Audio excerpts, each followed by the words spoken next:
Oh, hello YouTubers. It's me once again, your boy, the charismatic anime fanatic, along being the AJ Lee fanboy, RKO2582. As I promised, I am going to give a look back at the WWE Vengeance pay-per-view. As you already know, Vengeance is coming up this Sunday, and I wanted to take some time off to, have a look back at my personal favorite Vengeance pay-per-views over the years. So let's not waste any time and get this look back review underway. Alright, kicking off this look back at Vengeance is the Vengeance that started it all. Vengeance 2001. Tell me you have not forgotten about Vengeance 2001. It was around a time when, Triple H was supposed to be at this event, and he was supposed to work for that event, and sadly, you know what happened. Triple H had that thigh injury, that quad, that pretty much took him out for the rest of 2001.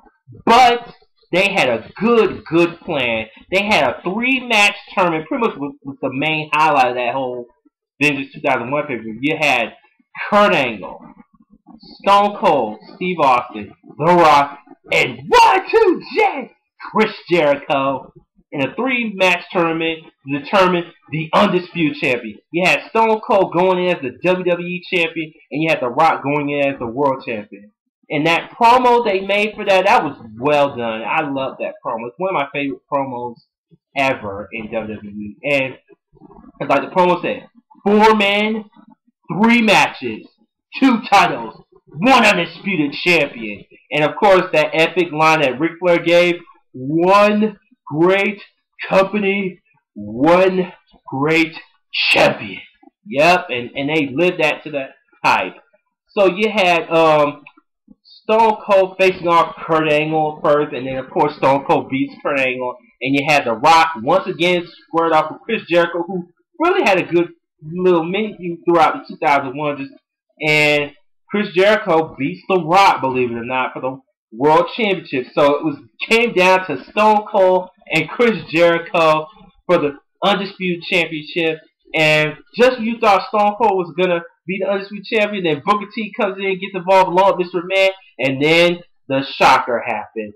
Jericho 1, 2, 3, your winner, and the first ever Undisputed Champion, Chris Jericho. And ever since that day, Jericho has made sure nobody, and I mean nobody, forget it, saying that I defeated The Rock and Stone Cold Steve Austin all in the same night.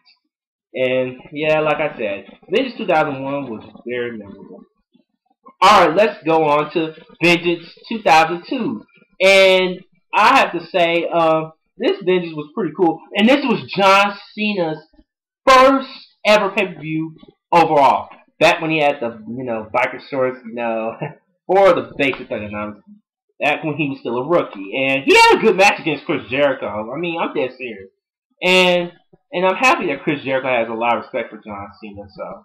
And, like, my boy right here. And he's just, yeah, he had a good match. And I saw some other good matches at the Vengeance card. I think RVD and Brock Lesnar for the Intercontinental title, and that was when around the time when Brock was still getting built up and stuff after he just won King of the Ring. Pretty much he was going to go into SummerSlam in the main event, and that's where I'm going to get to. The main event, a triple threat match for the WWE Championship. You have the Great One, The Rock, the Olympic gold medalist Kurt Angle, and the Red Devil, The Undertaker. 3 of the biggest WWE superstars on the same ring. It was great, and I watched this match on YouTube. It was amazing, freaking amazing. It was just great. It was close fall, but in the end, if you smell what The Rock is cooking, The Rock once again WWE champion for the, at the time, record 7 times. I know, 7 times. And then it was just great, and I was very pleased. And he pinned what's his name, Kurt Angle, to do it. And he was smart not to pin Taker, even though he was down too. But Rock got Angle, and it was awesome. So once again, Vengeance 2002. All right, let's go down to Vengeance 2003. And personally, I have this pay-per-view on DVD, and it's a really good Vengeance. And this is when SmackDown hosted Vengeance. Back when they were doing the Raw SmackDown separate brand pay-per-views other than the Big Four. Um, oh man, this card was pretty good. I enjoyed the match between the World's Greatest Tag Team and Rey Mysterio and Billy Kidman. That was a good tag team match. I thought Rey Mysterio and Kidman had that match. I really did. I mean, even the crowd was saying bullshit. It was funny, and I thought so too. I thought they had it, but in the end, the World's Greatest Tag Team proved once again why they're that great. And I think there was a funny match between Jamie Noble and Billy Gunn in decent proposal match for Tori Wilson Services, and believe it or not, Jamie Noble actually pulled it off, and it was funny too. And then he was like a sick pervert. It was funny too. Jamie Noble, man, that accent, I swear to God. And then you had, of course, kicking off Vengeance was, of course, Eddie Guerrero, Viva la Raza, and yep, Chris Benoit for the U.S. Championship, and they finally brought it back after, when Edge unified the U.S. and the Intercontinental titles, and they finally brought it back. So I was very happy these two were the last two in the tournament. And believe it or not, like usual, Eddie lied, cheats, and steals his way to a victory, and he was crowned the first WWE version of the U.S. Championship, and he was a good U.S. champion. He was very entertaining, and then that was until what happened later on in the year when Big Show finally beat him. And of course, another triple threat match for the WWE Championship, but this time it was Brock Lesnar, Kurt Angle, and the Big Show. What can I say? This was pretty good. I mean, you had, of course, Angle's, agility and Big Show's power, and of course, Brock Lesnar having the combination of the two. It was a good matchup, a mix-up of all those elements. And then, of course, in the end, Kurt Angle came out the victor and became a 4-time WWE champion. And it was after he just came back from neck surgery, by the way. So, once again, Vengeance 2003. Let's go on to Vengeance 2004. Yeah, how can I not forget Vengeance 2004? You had, of course, one of my favorite Intercontinental Championship matches ever, Randy Orton against Edge. Yeah, as you know, Randy Orton at the time had the longest reign with the Intercontinental Championship in the last 7 years. That was until Edge stepped up to the plate and said, "I had enough, run your mouth," saying it's time for change. And he's like, and that line that I will remember Edge in that promo between them, one by one, you're all gonna fall.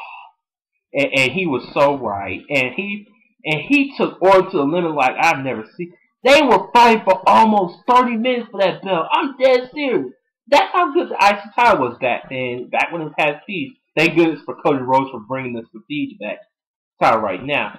But at the time, it was still relevant. It was still important. And then, of course, at the end, Edge got him. 1, 2, 3, Edge. Oh, man, I was marking out big time. And Edge proved once again why he was a good talent. He was a good talent, such that he had to retire. And, of course, Benoit and Triple H once again for the World Championship. And you had, Eugene at the time was getting involved in the storyline, and then he cost Triple H the championship, and then Benoit still a champ, so I was very happy about that. So, alright, let's go on to Vengeance 2005, my very first Vengeance I ever watched before looking back at the other ones. And this is the first WWE pay-per-view I ever paid for. And I was very happy I did, and I saw this with my dad at US Play back when they used to show at WWE pay-per-view. Before I went to Barnacles, before they shut down, and now I watch pay-per-views at my local Hooters. And, yeah, this Vengeance, right here, it was a good card. I mean, I enjoyed, Carlito and Shelton Benjamin, even though I heard that Carlito stole the Intercontinental Championship from my boy Shelton Benjamin, and it was at the time that Shelton Benjamin was one of the longest reigning Intercontinental Champions in the decade. I mean, even in the 21st century, and I hated Carlito so much, and I still do. Not a big fan of the guy. And believe it or not, Carlito snuck one again. I'm like, back when Carlito was still getting the push. And then you had Victoria and Christy when she was still WWE at the time. Yeah, it was not a bad women's match. And I loved Christy. She was smoking hot, and she still is. Damn it, she's married. And Victoria, yeah, she's so hot now. That's a cougar right there. I'll tell you that. And, of course, you had the epic rematch between Kurt Angle and Shawn Michaels, #2, And this time, Michaels got the victory. He got the rematch victory. And I enjoyed this match very much. It's very awesome. And then you have my boy, John Cena, WWE Champion. First time Raw pay-per-view appearance after he was named the #1 draft in the Raw Draft Lottery back in 2005. And I marked out big time. I love that draft. And you had Christian and Jericho in the mix. A triple threat match for the WWE Championship. It was a pretty good triple threat match, and the build up to it was very awesome. And of course, the main reason why we wanted to see Vengeance was, of course, the final encounter between Batista and the Game Triple H, Hell in a Cell, for the World Heavyweight Championship. And like I said, it's one of my personal favorite Hell in a Cell matches ever. And it was, like I said, it was very good. You had blood, all the weapons, everything that you need in the Hell in a Cell. Back when Hell in a Cell used to strike fear in the two guys that hated each other to the point that Hell in a Cell was the last resort. So, and of course, Batista was still your champion. And this was the third time he beat Triple H in a row. And no one has done it after Batista or before him. And this was around the time when I was still a Batista fan, unlike nowadays. And of course, the last of my favorite Vengeances was, of course, and this is Rochelle 973's personal favorite too. It's Vengeance 2006. Yep, Vengeance 2006 was pretty much the return of D-Generation X. And I was marking out like she was at the time. And then, yeah, you had, of course, you had RVD versus Edge for the WWE Championship. This was around the time when RVD shot the world when he beat John Cena thanks to Edge at One Night Stand. Man, what an atmosphere. They were anti-Cena all the way. And of course, yeah. And then they had a not bad match. And of course, DX faced against the Job Squad, aka the Spirit Squad. Yeah, they were jobbers. And yeah, and then it was awesome to see DX have their moment and stuff. And that was like a dual main event. And then I think Cena had a match against Sabu in Extreme Rules. And I think Kurt Angle had a rematch against Randy Orton from One Night Stand after Randy Orton got booed. And then Orton won this time. So yeah. Yeah. Anyways, that was all of my personal favorite Vengeances from the past years. And I cannot wait for Vengeance this Sunday. So comment down below if you think I should do more lookbacks from WWE pay-per-views or anything else, and be on the lookout for part 2 of my RKO Countdown series, which will be the final part of my Saturday morning block edition of it, Kids WB shows, my Vengeance predictions, and of course my SmackDown review, and then of course my Vengeance review after I watch the pay-per-view. So anyways, this is your boy once again, RKO25A2, signing off.